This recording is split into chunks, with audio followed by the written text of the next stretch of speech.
So joyful work, what what does that really mean? To me, if I didn't know anything, I would be like, wow, that's something I want. I don't know what it is, but it sure sounds good. By the way, a lot of this work comes from I've written 8 books, and one of the books I wrote in 2015, well, the only book I wrote in 2015, is called Joyful Work in Midlife: The Five Stages. So I'll come back to that later, but a lot of this material is from a lot of my research. So what is joyful work? It's subjective. It's really up to you. You're the one that's going to decide whether your work is enjoyable or not. But I think some things to consider is, I think when you feel that you have some meaning in your work and coherency, and I'll discuss that in a little bit. Your work is joyful. When you have joyful work, you're just excited. You're happy. As I like to tell people, you can't tell the difference between, Monday, Friday, work and play, vacation, or vocation. For example, if you were to ask me right now, Professor Nathanson, are you working or are you playing? I don't know. I wouldn't know how to answer that. I would probably say both. It'd be like asking me, am I breathing? I don't know. Let me check. And so when your work is joyful, everything seems to come together. You don't really think about the money. I'll talk more about that in a moment. But you feel authentic. You feel like, this just it's like a nice new shirt you bought that just fits perfectly. More importantly, when you have joyful work, you're internally motivated. There's internal motivation, which comes from inside, and there's external motivation, which of course comes from others. When people say, good job, I like you, I love you, here's a bonus, thank you. Those things are all nice. But what happens is if you depend on them too much, and when they don't come, you're disappointed. And finally, joyful work is when you finally feel like you took your abilities, things that you're good at, and of course you're motivated to do, and you've matched them with your deepest interest. And I'll discuss that in a little bit as well. I mean, this should be enough incentive for you to sign up. I'm hoping everybody will sign up at this point for joyful work. It's important because, we're living longer. You will spend over a third of your life working. In the early 1900s, the average lifespan, for example, in the US was about 43 years of age. Today, it's 78 and getting closer to 80 in the next few years. And so the idea of just, retiring and not doing anything else, I think no longer makes sense. And so the question is, if you're going to work most of your life, over a third of your life or more, you shouldn't waste it. Life is to be lived in a matter of moments, and moment by moment. You don't want to wait. You don't want to throw that away. If I gave you $100 bill right now, I doubt you would walk down the street and just throw it in the air. Well, a lot of us do that with our work, and I don't want to see people do that. So work is important. It's important to our self-esteem. It's important to our relationships. It's important to our health. We now know in science that there's a relationship between mind and body. What you think affects how you feel and how your body operates, and what you do to your body affects how you feel. So when a person is working in a job that they not only don't enjoy, but it doesn't feel like it's a right fit, it affects all elements of your physical system as well as your mental system. For some of you that are parents, I want to make a point. When you love your work, and when you come home, and if you have small children or children even in high school, they're going to get excited about work too. They're going to say, wow, I want some of this. I can't wait to grow up and become an adult and work like mom or dad. It looks pretty good. But when you come home dragging yourself in the door after a long day, and you complain about how terrible it was at the office, this is not a good incentive for kids. So just keep in mind, especially if you're a parent, your work affects not just you, but all of your family members around you. Um, so work pretty much influences everything. But you already knew that. I didn't have to remind you. The interesting part to me in my research is that the world of work is changing now for the first time in many, many, many years. People want more control about their work, from why they work in the first place. And it's just not about money. What they work on, where they work, how they're going to work, right? When they work. And by the way, all this started before the pandemic. All this started before the pandemic. That's a very important point. It's expected that in 5 short years, probably less, about 50% of all of us will work independently. I call that the Hollywood model. And what that means is, we'll be free agents. We'll have the opportunity I would guess within 5 years, half of Americans will have the opportunity, doesn't mean they'll do it, to Sunday night or Monday morning go on their phones and swipe for work, just like you swipe on a dating site, perhaps. But instead of swiping for people, you're swiping for, for example, you decide, okay, I'm going to work this week, Monday, Wednesday, Friday, from 8 to 4, doing this kind of work, and this is what I'm going to charge. Now let me find the right match. Now that could be done today at many sites, but this idea is gaining momentum. We're not there yet, but that's, to me, that's where the future is going. Companies will in the future, and this is happening now, will hire experts when they don't need them. They'll let them go. Employers are more and more trying to figure out if somebody else could take care of the healthcare cost. And of course, as we're seeing now, less physical space is required. Now, the new generation Z, those adults between 18 and 24, this probably makes more sense to them than, baby boomers like myself, because they grew up on their phones, and this kind of makes sense. I think the biggest shift to consider, and I say to consider, is that full-time jobs in the future are not going to be as secure as freelance work. Today, there are hundreds of freelance platforms where people post work to be done, and people, post their skills, and they match up. I've given you my favorites here. You can read the list. And by the way, this material will be available in the next day or so via the recording on our website at Sonoma State. But these are some of my favorites, and there's probably 100 of these. And so this is a very growing area. And just for fun, go to one of these sites. One of my favorites is well, I'm not going to tell you. They're all good. And just plug in something you'd like to do, and you'd be surprised, what you find. But what's also happening now is the younger generation, when they interview, one of the first questions I'm finding that they ask, and I teach undergraduate students as an example all over the world, and so this is firsthand knowledge. They're asking the employer, why should I work here? How will you help me reach my dreams? How will you help me align my values? Help me find meaning. And employers, I have to tell you, I have no idea how to respond to this right now. And I think that's a good thing, because it's going to push employers to really focus on their employer brand. Because people do their best when work is joyful. In my research, I'm in the process of trying to correlate this data, but aside from all that, I think it makes common sense, to me at least, that when people enjoy their work, all business indicators are affected, from customer relationships to productivity to communication. You could read the list, and I think revenue. I think revenue goes up when people are joyful. I mean, they stay longer at the quote office, they work harder, and so on. So I ask you tonight, what elements need to be in place for you to have joyful work? I'm going to take you back to when I was 10 years old. When I was 10 years old, I remember, we used to have recess at school, and we would go out on the playground and we would just play as kids. In those days, I don't want to date myself, but I would play kickball, we would play tag and basketball and dodgeball and all kinds of things, right?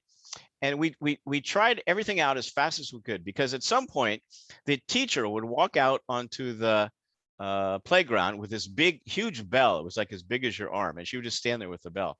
And we knew, of course, at any moment she would ring the bell, and that meant freeze. Do not move, otherwise you're in big trouble.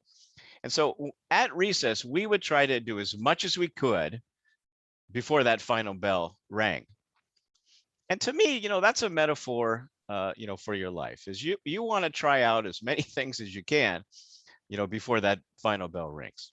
I'll let you ponder that for a minute. To have joyful work, it's important to have a sense of purpose about your life. And that's kind of esoteric, but that just means, if you had to answer the question, the purpose of my life is, what would you say? It also means understanding what your values are, which are, what's most important to you, and how do you know if you're following what's most important? In my research, many adults spend most of their days doing things that have nothing to do, with what's most important to them. And then, of course, aligning your daily behavior so that you're doing what you want to do versus what you don't want to do. Lastly, it's helpful to come up with goals that align to your values. That becomes a roadmap for your life. It's also important to have people around you, your supportive relationships. It's important to sort of form your own board of directors. You know, if you are excited about something and someone close to you is not too excited about you following your dreams, that's going to be difficult. So it's important to have supportive relationships. To have joyful work, these next 4 words I could spend the whole hour on, but I'll just say this briefly. In my research, these 4 words are very important. I've discovered that to have joyful work, each of you, it's very subjective. You have to feel that your work is significant. It has meaning. It has coherence. Coherence means it's clear to me why I'm doing this work, not because I'm paid to do it, not because I have a fancy office or a fancy job title, but it's clear to me that, like I'm an artist and therefore I'm painting, or I'm good at leading people, therefore I'm a leader. I'm good at accounting, therefore, and I do accounting and I really enjoy it. In other words, your work has to be clear to you. It's important to be open, though, to following new paths. I mean, when you're young in your career, sometimes you have to try a few things out that don't work out before you finally find something that does work out. But you don't want to take too long with that. So at the end of the day, I think it's important to be selfish. As I said earlier, you have to align your abilities and your deep interest. Talk more about that in a moment. And really, you just have to give yourself permission to explore this area of joyful work. And when you accept yourself, it's a lot easier to do that. So I've created 3 models, which in the last few years I've managed to put them together in hopefully a coherent way. From my research, I've developed, from what I've observed, a 5-stage model. So these are the 5 stages that I believe a person has to go through, and there are no shortcuts to get to joyful work. Just briefly, and again, on my website, I have many articles and so on to explain this. But basically, I've observed that many people stay on the treadmill most of their life. If you've ever been on a treadmill, it's not really exciting. You do it because you have to, not because you want to. And so work to many people becomes like that treadmill. You don't want to do it, but you go there because you have to. You need to make money, support your family, and so on. So we're all on this treadmill. Then all of a sudden, stage 2, something happens in our life. It could be, an illness, a death in the family. It could be a divorce, relationship problem. It could be a sickness or an illness. It could be you got laid off from your job, financial issue. Or in 80% of the people I've interviewed, it's this feeling of angst. You go to bed at night and you kind of lay there and you say to yourself, wow, I was really busy today. But doing what? And is the rest of my life going to look like this? And so when a trigger event happens, and it could be something major, it could be something very small. It's whatever makes you uncomfortable. When something happens that makes you uncomfortable, it's important not to say, wow, that really hurt. Now I'm going to go back to the treadmill, but to take time to move to stage 3, which is reflection. Something happened, say, wow, this happened for a reason. I'm going to reflect. Now, reflection could take a month. It could take a day, a month, a year. It depends. And what's important is that you spend time to think, and this is a good time to plan a roadmap for yourself. If you don't complete your reflection, guess what? You go back to the treadmill. If you could figure out a new plan for yourself, you move to stage 4, which is change. And I've learned in my research that there's no such thing as small change. You have to make big change. It might be a change in your relationship. It might be a change in the kind of work you do. It might be a change in where you live, but it takes a commitment. You have to empty that backpack. You're going to need a lighter backpack for this next part of the journey. And in my research, I've discovered that for people that can push through change, they reach this new beginning where life is blissful. Everything is great. And you just feel really, really happy. And you can't believe that they're paying you to do whatever it is that you love to do. So I developed this model in 2015, but back in 2001, I created my first model, which I called the 10P model. So over 20 years now. And my first book was called P is for Perfect, Your Perfect Vocational Day. And the idea here is to really think about, dream about, and write down, if you could live a certain pattern of a day for the rest of your life, what would that day be like? So it's something for you to think about tonight. What time would you get up? Where would you go? What would you do? And it's helpful maybe in 2-hour increments to actually write this on a piece of paper. So in other words, you envision your perfect day around your work, of course. Now, my definition of work, I should tell you, is doing what you love for most of the day for most of your life. I'm going to repeat that. Doing what you love for most of the day for most of your life. Money, so you have to figure out that before you start to figure out, the money that you require. And that's a whole nother discussion. So this wheel, if you will, is one of many models that you can use to build a roadmap for your life. This particular model, the 10P model, looks at purpose, your purpose in your life. It goes clockwise. You spend some time on each of these. And again, on my site, I have lots of questions to help you figure this out. Prize is, what do you value most? Perspective is, how do you feel about you? What's possible in your life? Place has to do with a role. What role in the world, just fits you the best? What is that? Position has to do with, your attitude. What work could you do for the rest of your life that would just give you a good attitude every day? Passion, of course, is, what are you passionate about? If I took all of you to a huge Barnes and Noble bookstore right now, although many of them don't exist anymore, and I said, look, you got 2 hours to spend in the bookstore, where would you go? I call that the bookstore test. And a lot of us will go to different parts of the bookstore during different times of our life. Then ultimately, at this point, you're able to kind of craft an idea of, if you had, for example, unlimited money, because most of us need to make money, what would that day be like? And it's actually useful to assume you're very wealthy. You didn't need any money. And then to try to figure out, how would I spend an average day for the rest of my life? Because if you could do that, then later you can figure out how to apply that to earning what you require. Present, which is the 9th P, there's 3 areas to address. And these are 3 areas that I think have prevented many people from moving forward. And that is relationships, money, and emotions. If we don't feel we're good enough, if we don't feel that we deserve this, we tend not to move forward. And then finally, permission. At the end of the day, we have to give ourselves permission. So this is an example of a model, if you follow this graph here, that you might consider. So when you hit stage 3 reflection, this is an example of what you might reflect on. Now, I discovered a few years ago that a lot of my clients and people that use this model got real excited until they started to implement it.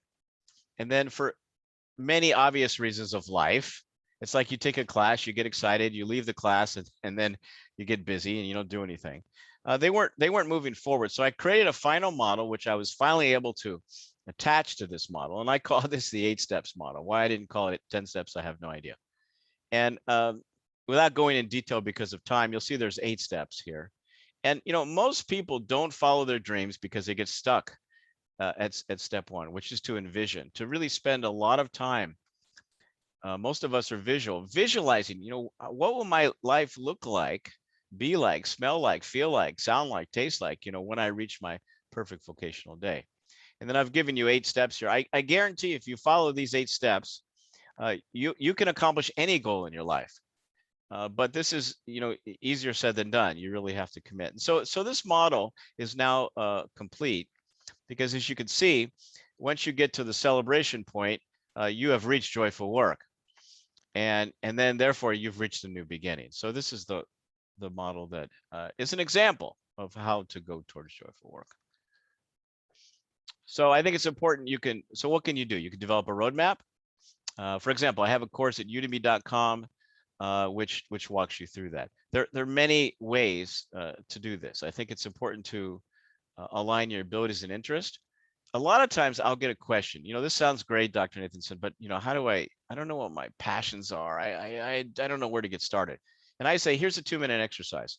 Take a piece of paper, and on the left side, write abilities, and on the right side, write interest.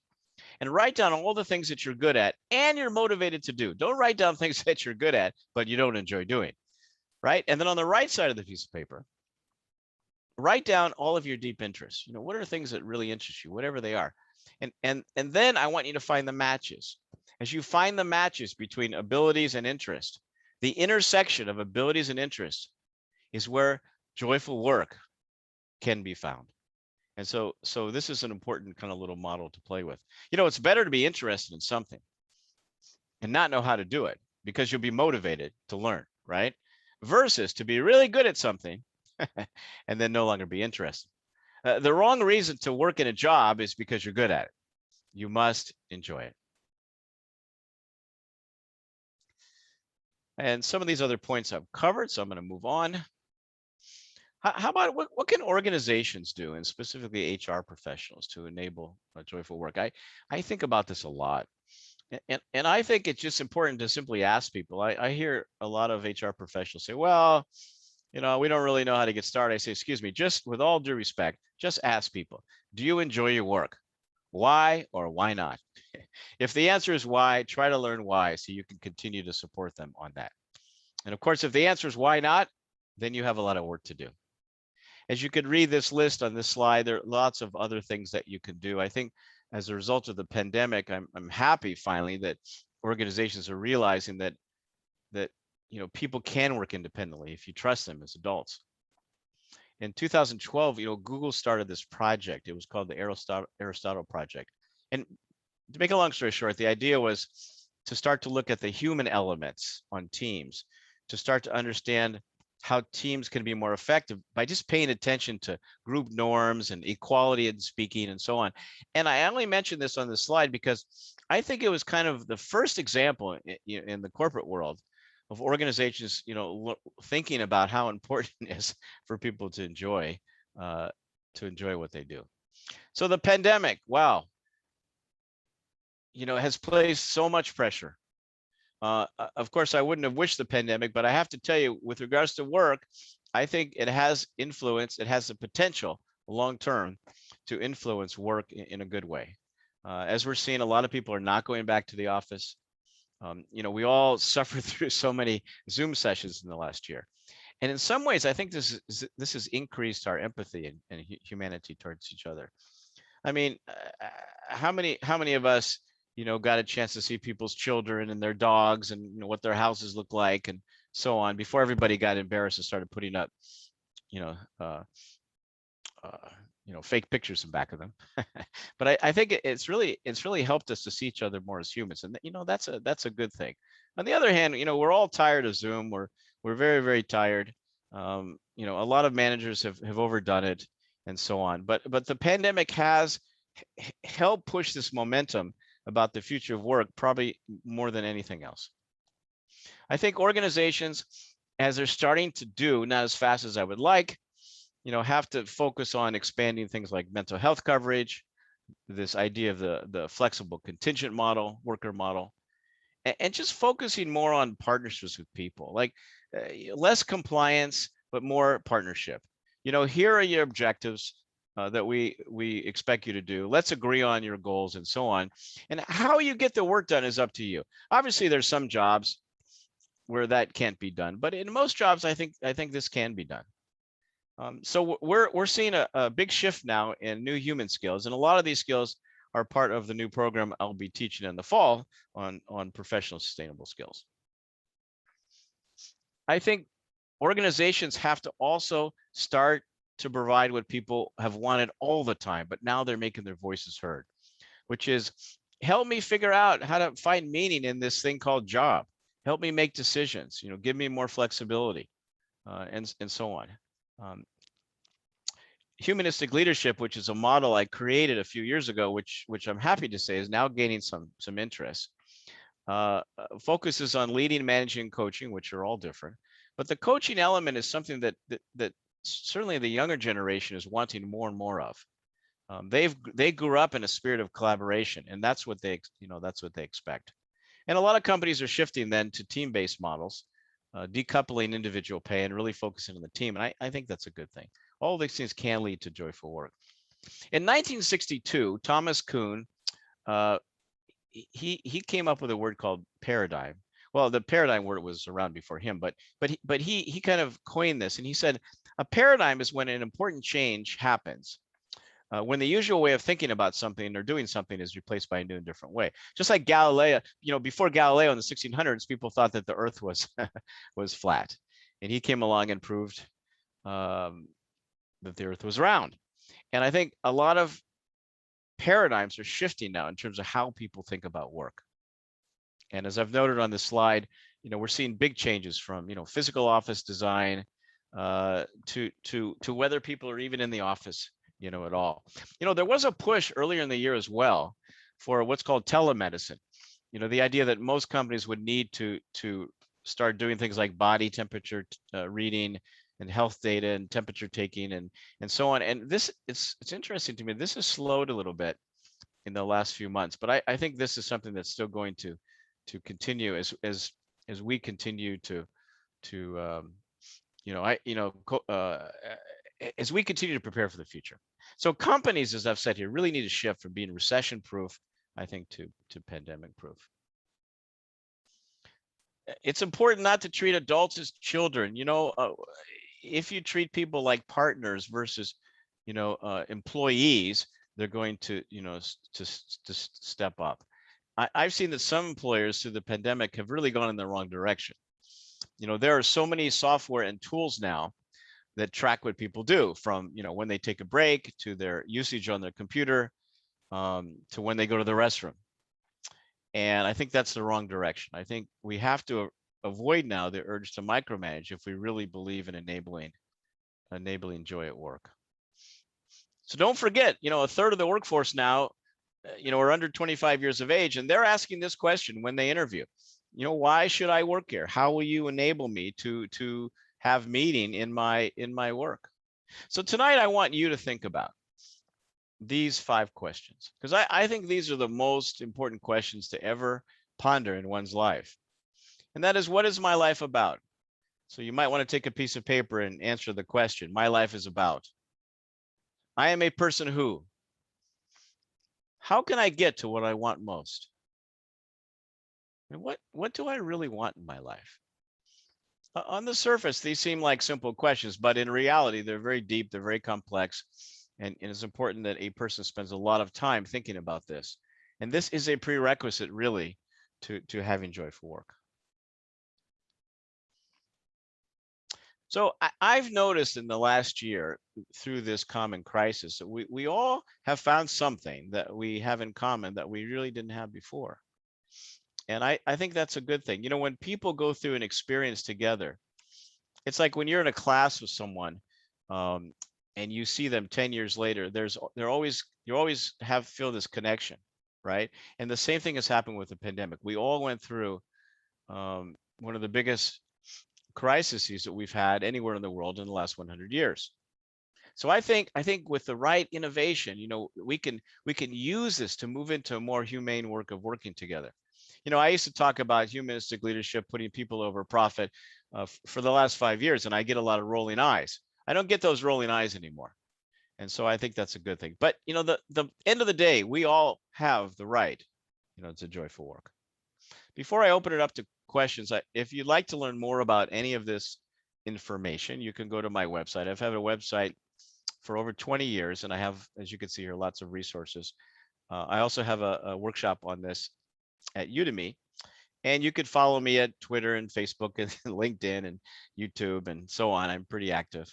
I want to just take a moment, and then I'll open up to questions, to talk about the 4 programs that I run and coordinate, as John mentioned, at Sonoma State, that I'm really proud of. The first program is we call it the HR Certificate Program. So it's a 12-week program. It runs in the fall and the spring. All of our programs for fall will start at the end of August. The HR Certificate Program is a great program to give anyone who's interested in either moving into HR, or refreshing their skills in HR, or potentially taking one of the HR certificate test later on through SHRM or other agencies. It's a great program. And even if you're just you're wanting to move into management, or you're a manager, it's a great program to learn about the people aspect of work. It's normally we're on campus, but we're going to continue this program at least in the fall via Zoom, like we have the last year, since last March. So it's a 12-week program. We have 7 different instructors that teach the various topics. We cover all the areas in HR. It's on Tuesday nights, 6:45 to 9:45. And you can find out more about any of these programs at our website. The second program is one that I developed and I'm teaching. It's an advanced HR certificate. It's meant for people that have 5 years of experience or so, and we go into more specific topics in a very deep way in an asynchronous format. So this course is 8 weeks online asynchronous. So there are no live sessions. Essentially, we have discussions throughout the week that provide you lots of videos and articles to read. And then there's a short reflection paper you do at the end, and you can have a certificate from Sonoma State in advanced HR. I'm proud to say that I've created 2 new classes, certificate programs from Sonoma State that we will offer in the fall. The first is called Sustainable Professional Skills. So I've spent many years researching and thinking deeply about, what are the 8 to 10 skills that every person who works, really needs to have to make themselves sustainable. We talk about making the planet sustainable, but how do we make ourselves sustainable? And so this is an 8-week asynchronous course, again, where every single week we will focus on 1 or 2 skills, whether it's internal motivation or creativity or critical thinking. And through reading and videos and discussions, you will have a chance to really, think about and move towards acquiring some of these skills. And of course, you will have a certificate. And this is the first, I should say, a sustainable professional skill certificate that I'm aware of anywhere. And this can be yours. And second, and then lastly, the 4th program, which is another new one that I've created, is called Humanistic Leadership. This is a model that, I developed about 5 years ago. And the idea is, how can we start to lead people and ourselves in more humane ways? Of course, putting people over profit, but fundamentally, how do we start to lead our children, ourselves, our countries, our world in just new places, different ways? If we want to be sustainable and survive as a species, what we've done isn't working. And I think many people would agree. And so in the Humanistic Leadership Certificate program, we will spend a lot of time thinking and learning about, new, more humane ways of learning and leading people. And as a result, you'll have a certificate in this program. So anyway, that's a little bit about that. I've given you my emails in this information. You could email me for the Sonoma State activity at nathancr@sonoma.edu. And of course, you could email me at craignathanson@gmail.com. Well, that was a fast pace because I don't have a lot of time tonight. So I'm going to stop sharing. And I am open to questions. We actually have some time, 10, 15 minutes or so. So let me stop sharing so I could see some of you. There we go. I'm going to, click on the attendees, allow them to talk. So if they want to talk, they have the ability to do so, or they can chat. So are there any questions either about the Sonoma State programs or anything that I covered tonight about Joyful Work? I'm happy to answer any questions. Don't be shy. You could either ask me or you could type in the chat.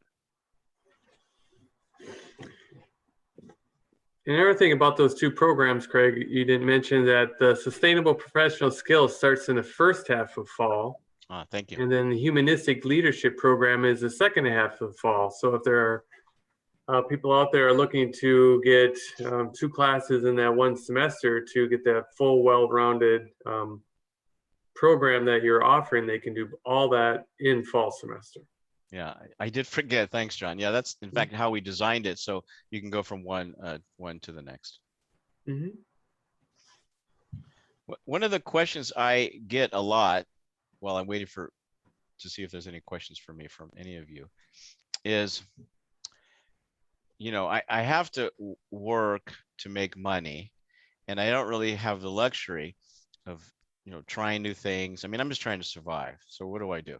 And what I say to that question is that spend a few hours and figure out what you really would rather do, and then try to figure out how you move towards that. If you're in a job today that you don't enjoy, there's a lot of changes you can make. You could change the job, you could change the industry, you could change the person you're working for. You could start to pick up a part-time role. You can create your own little business selling a service or product that you enjoy. In other words, none of this happens overnight. But what's most important is vocational passion is like a muscle, and if you don't use it, you lose it. So you have to start to provide yourself some momentum. Let's see, Claire asked a question. I followed one of the links before I engage. I'm assuming this is the information session. Actually, tonight is just a free webinar on Joyful Work. In August, as John said, I will have an information session, two actually, one that covers the new programs and one that covers HR certificate program, and those programs will go into specifics. If that was your question, Claire.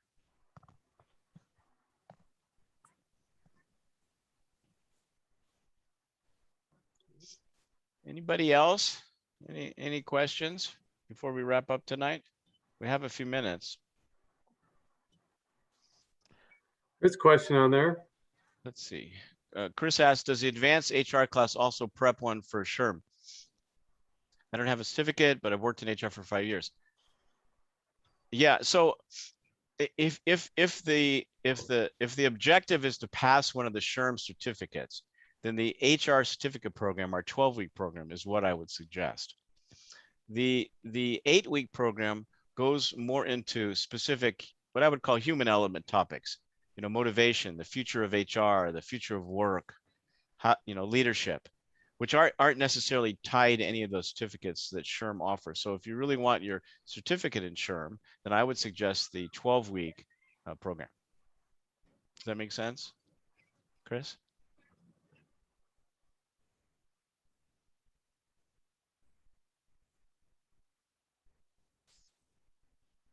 Good, and we still have room. This program, the HR certificate program, has been around, I think we're in our 20th year. And the capacity is around 50 people, and we usually kind of sell out every single semester. So I encourage anyone who's considering that program to sign up early, sooner than later. Dr. Nathanson, it's Chris again with that question. I'm the one who had that question.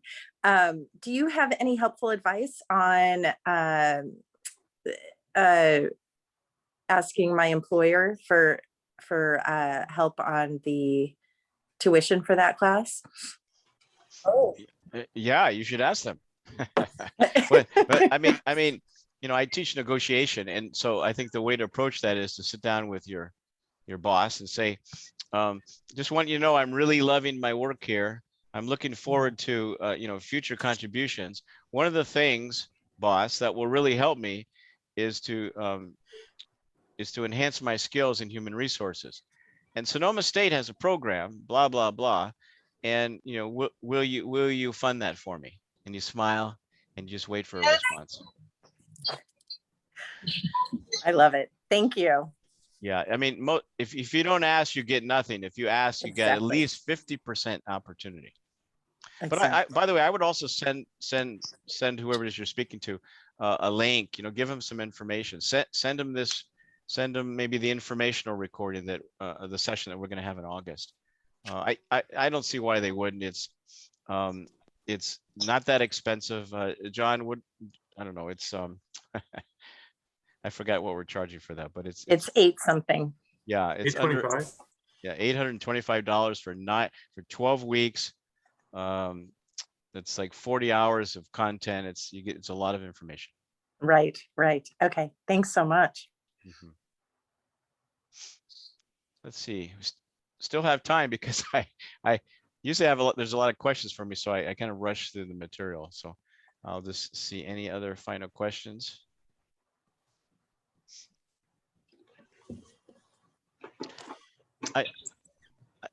I also get, I get lots of questions. In fact, by the way, if you go to my site, there's a link there called, I think it's called Forum, QA Forum.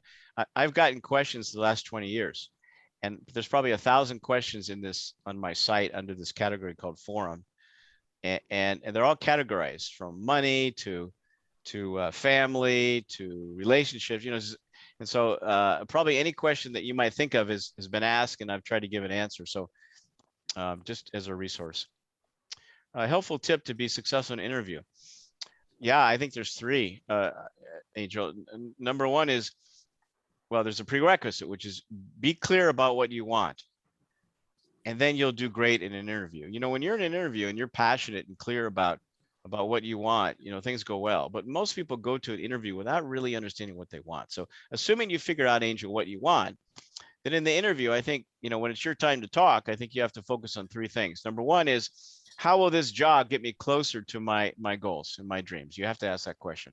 And if they can't answer it, you're out of there. Number two, I always like to ask is, what happened to the last person who had this job? Because I want to get a sense of what I'm getting into. And three is, how are you willing to help me develop? What are the developmental opportunities? So these might sound selfish, but again, these days, I don't know if you've read the news, but companies are having a hard time finding people right now. I mean, for the first time, I want to say in over 25 years, the employee, or the candidate has the upper hand right now. And so companies are bending their rules, and they're very flexible. And so I think this is a great time, Angel, to be proactive.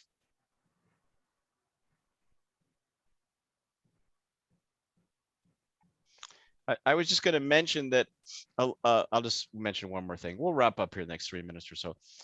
One of the questions I get over the years a lot is, I want to follow my heart. I figured out what work would be joyful, but my spouse, my family, my uncle, somebody close to me thinks it's a stupid idea, and therefore I'm not going to do it. What should I do? And here's my answer. It's kind of hard to get rid of your family if it's family. If it's just friends, that's a different story. But I think what you have to tell to these people who really love you and care about you normally, most of the time, I think you have to say, listen, let me explain why I want to do this and why it's important to me. And I've decided to do this, and I hope I have your support. And you stop talking and you smile, and that's the best you can do. But unfortunately, I found that many people stop chasing their dreams because they don't have the support in place. And it's really important to put that support in place, especially in relationships. People tend to grow apart, which is normal, but when they don't support each other's dreams, that's where problems happen. Okay, I gave you the two most popular questions I get. And the third is when someone crosses their arms like this and says, oh, so you're the guy that's going to help me find joyful work, huh? Like it's my fault. So 2 minutes. Any last questions? John, do you think it's important to offer employees specific like growth or educational like opportunities, as opposed to like offering a stipend or something that they can find professional personal development opportunities on their own? Are you asking me that, or are you really going to be asking Craig that? I meant to ask Craig that. Did I say Oh, okay. John? I was like, wow, here we go. No. Yeah, I would provide them time to take those opportunities. I think one of the things, especially in HR, as a leader can do at work is to, I mean, that's part of your job, I think, is to find those opportunities and give people time to take those opportunities. Giving people money doesn't work because they'll spend it on other things. That's just my, I mean, Okay. of course, if you say, look, here's a class you can go to, it costs this much and we're going to fund it, that's different. But maybe I misunderstood. I mean, if you just provide some incentive bonus and a person could use it in any way they like, then I think that might defeat the purpose. Okay, I was thinking more along the lines of offering the time as well as paying for it. Oh yeah, that would be, Chris, that would be ideal. Like, we want to offer you $2,000 a year to take any of the certificate programs at Sonoma State. That would be sweet. Yeah. Well, for the company, it's tax deductible. It's really a win-win across the board. Thank you. Yeah. Okay, last minute. Any other questions? Otherwise, I'll summarize and wrap up.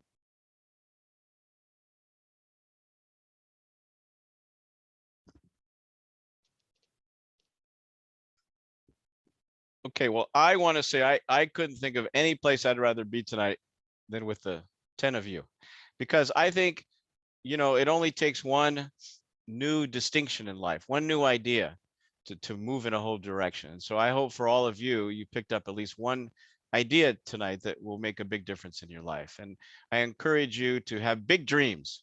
It's just as easy to have big dreams as it is to have small dreams. So have big dreams, follow your heart, and start to figure out, what you can do to create your own joyful work, and know that I'll be, cheering for you every step of the way. So good night, everyone.